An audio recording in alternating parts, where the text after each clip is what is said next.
necəsiz, yaxşısınız? Bugün elə bir şey oldu ki, indi sizə danışacağım. İndi mən oyun oynayırdım. Sonuncu mega görəvi tamamladım və qutuyu açdım. Bax, burada mega görevlər var. Baxın, tamamlandı yazır.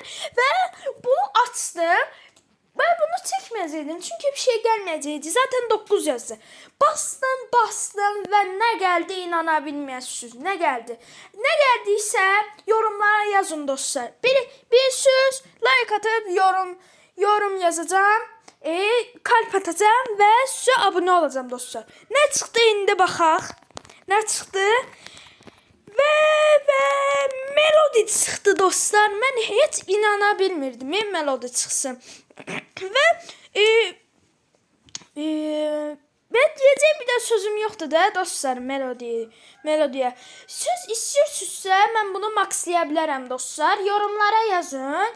Eğer bu videoya imkansız da ama deyirəm. Bu videoya 500 də yorum gəlsin və 1000 də like gəlsin. Mən melodiyi sonuna qədər seviyə basacağım. Bir də video gələcək dostlar. Salamat.